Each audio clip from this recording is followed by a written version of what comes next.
Dear students, in this video, we are going to start our new chapter called Magnetism and Matter.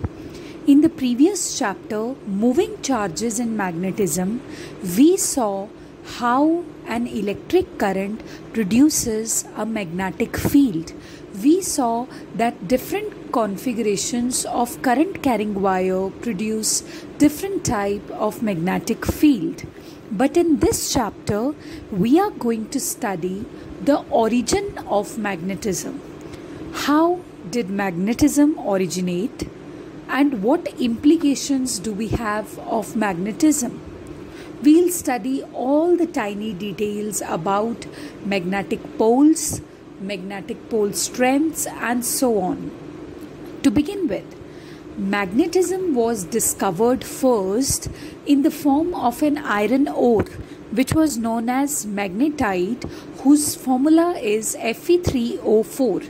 It was seen that this iron ore attracts small bits of iron, nickel, cobalt towards it. And that's how it was observed that there is a phenomena of attraction of this ore with these substances. So magnetite is actually a natural magnet which attracts these things. And we'll study further about the properties of this iron ore. It was also observed that when you will suspend this iron ore freely, then it will always point roughly in north-south direction. When it is suspended, it will always point roughly towards north-south direction. So this means magnet does not only have attractive properties, but rather it also has directive properties.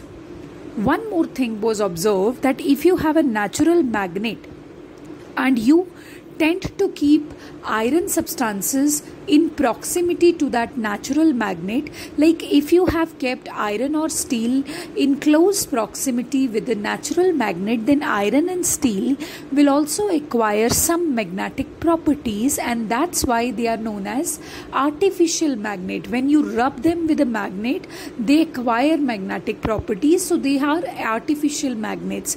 Artificial magnets include examples, very popular ones like bar magnet. It's also an artificial magnet. It is formed by rubbing iron with a natural magnet.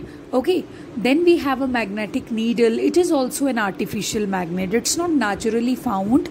Okay, it has been magnetized. Next is, we'll study about bar magnet. Talking about a bar magnet, it's an artificial magnet. Okay, first of all, and then if you have a bar magnet, it's mostly of rectangular shape, and you have kept the bar magnet like this, and over this bar magnet you have kept a glass sheet, so that the glass sheet is resting on the rectangular bar magnet. And if you would happen to sprinkle iron fillings over that glass sheet, then iron fillings will take up this form. Iron fillings will take up this form, and ultimately they'll arrange themselves like this. So what can you see? That iron fillings mostly form the cluster around the ends of the magnet. So this means around the ends of the magnet, the density of spreading of iron fillings is very, very high. So this means iron fillings are getting more attracted towards the end of the magnet. So that's why the ends of the magnet are often called poles. They are called poles. Poles refer to that region of the magnet where the attraction because of the magnet is maximum. Okay, and always remember that North Pole and South Pole are not the geographical ends of the magnet. Like if this is your magnet, North and South are actually not lying at the ends of the magnet. They are directed somewhere inwards. So magnetic length is not equal to the geometric length of the magnet. Remember that. I'll explain that again also in basics of magnetism. So in basics of magnetism, the first basic that we should remember is Earth in itself is a big magnet. Earth behaves as a magnet. Okay, actually it behaves as if a huge magnet is kept at its center. A huge magnet is kept at its center, and the south pole of this imaginary bar magnet would correspond towards the south pole of the earth, and the north pole of this imaginary bar magnet will correspond to the north pole of the earth. So this one is the first basic, that this earth behaves as a magnet. Next basic that we need to understand is that every magnet attracts small pieces of magnetic substances, and you can apply a notation to remember this: FeNiCO. Every magnet is capable of attracting these substances like iron, nickel, cobalt, and the attraction is maximum at the ends of the magnet, and that's why the ends of the magnet are also called poles of the magnet. Okay, next is, whenever you have a magnet and you would suspend it with the help of a string freely, then what is going to happen? The magnet is always going to rest in the north south direction. Okay, it is always going to rest in the north south direction. And next is, remember, poles always exist in pairs. Two poles of the magnet are always unlike, but they are of equal magnitude.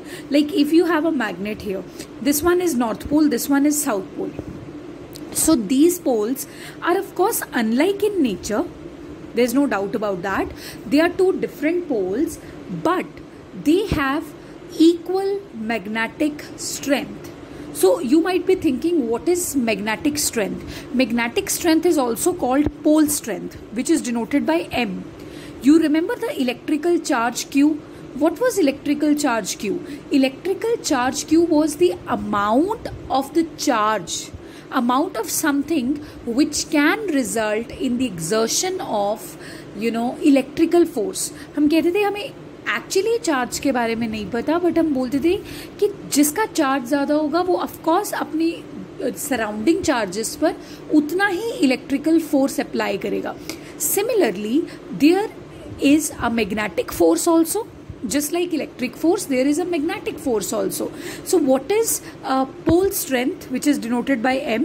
Pole strength means एक magnet अपने surrounding magnet को कितना strength से अपने it is attracting towards it, or is it repelling towards it?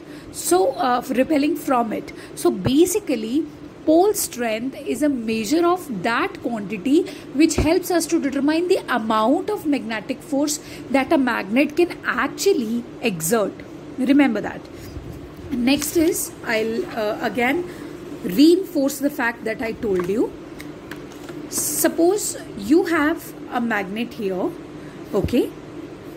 Its north pole and south pole are somewhere directed inwards. They are not exactly at the ends. So the length NS will be known as magnetic length, whereas the actual ends are A and B. So this AB will be known as geometric length of the magnet. Remember, magnetic length is shorter than the geometric length. Okay, poles exist somewhere inwards. Next is, if you have a magnet here, this is now north pole, this is south pole. The axis which is passing through these two poles, that axis will be known as, that line will be known as axial line, and the line which is perpendicular to this axial line will be known as equatorial line. Remember that. Now this one is an axial line. Okay, now if there is a plane which passes through this axial line or NS line, like if you have a plane like this plane is passing, it is covering this axial line, this NS line, that plane will be known as magnetic meridian, right? Next fact is, like poles repel each other, unlike poles attract each other. Example, if you have a magnet and you have suspended the magnet like this one is North Pole, this one is South Pole, okay. If you happen to bring North Pole of the other magnet towards this North Pole, if you happen to bring North Pole of this magnet towards the North Pole of this magnet, it will start aligning itself in the upward direction. So this would clearly mean that they are showing a repulsion. On the similar basis, the same magnet, if it is kept here, north and south, if you happen to bring its South Pole near the South Pole, again it will start the repulsion. But in case if the South Pole of the other magnet is brought closer to the North Pole of the first magnet, then it will tilt down, showing attraction. So this clearly shows that like poles repel each other, unlike poles attract each other. Secondly, if you have two magnetic poles, of course they can attract each other, like North Pole will be attracted towards South Pole and South Pole can be repelled from South Pole. So basically every pole has a pole strength. Every magnet is different. Every magnet has a different strength by which it can repel the other magnet, by which it can attract the other magnet. So every magnet's strength is known as pole strength and it is denoted by M, just like charge is denoted by small q. Remember? So, okay, if you have two poles, two magnetic poles, okay, they can be different, they can be same. If they are same, there will be repulsion. If they are different, there will be attraction. So, two magnetic poles M1 and M2, which are separated from each other by the distance r, then you will be surprised to know that the Coulomb's law of electrostatics is also applicable here. It has an analog here which is known as Coulomb's law of magnetostatics, and that law says that the force between two magnetic poles is directly proportional to the product of those two poles and inversely proportional to the square of the distance between them. You remember this formula, F directly proportional to Q1 Q2 upon R square. When you used to remove this sign of proportionality and you used to replace it by equality, there was a constant, and the constant was 1 upon 4 pi epsilon naught, where epsilon naught was the electrical permittivity. But here F will be equal to mu naught upon 4 pi. Here mu naught is magnetic permeability. It's not electrical permittivity. It's magnetic permeability. Mu naught upon 4 pi M1 M2 upon R square. Okay. So this you should be very clear with. This is known as Coulomb's law of magnetic force. After that, you know that magnetic poles always exist in pairs. Suppose you have a magnet, then if there is a north pole, then there is bound to be a south pole also. Suppose if you cut the magnet from in between so that you get two magnets, you cannot think that it will be a south pole and it will be a north pole. No, the poles will again be developed. Okay, north south and south north, like this the poles will be again developed. So this means if you will cut the magnet into any number of pieces, all those pieces will become tiny magnets themselves. Next property is inductive property. Inductive property means when a piece of magnetic material like iron, nickel, cobalt is placed near a bar magnet, then it acquires magnetism, and this is known as inductive property because the magnetism is induced. It was not existing originally. Now next fact is repulsion is the sure test of magnetism. Next fact is repulsion is the sure test of magnetism. Suppose you have a bar magnet here and you have a magnetic material. Okay, just a second, I'll explain it.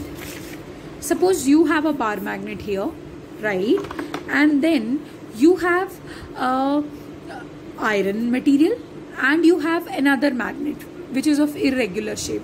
Now the problem is you don't know which one of them is a magnetic material and which one of them is a magnet. Okay, and you have to identify which one is a magnet, and this is a bar magnet that you are holding. Now what will happen if you will talk about iron? this iron core will be attracted towards this bar magnet, and this, if this is a magnet, then it will have north pole and south pole. So it's, if it is a north pole and it is a south pole, then you can see the attraction, right?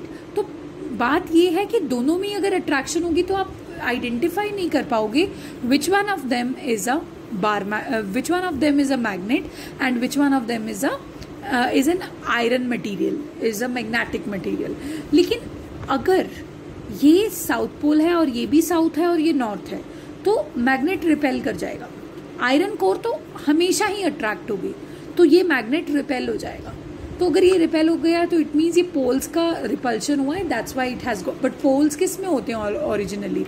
Magnet में होते हैं. So this means this one is a magnet and this one is a iron core. So basically what do we get from it? That repulsion can be a sure test of magnetism and not attraction, because attraction happens in the magnetic materials also, and they happen in magnets also. But repulsion can always occur between two magnets which already have poles. Like south pole will repel each other, north pole will repel each other. So this is how we study the basics of magnetism.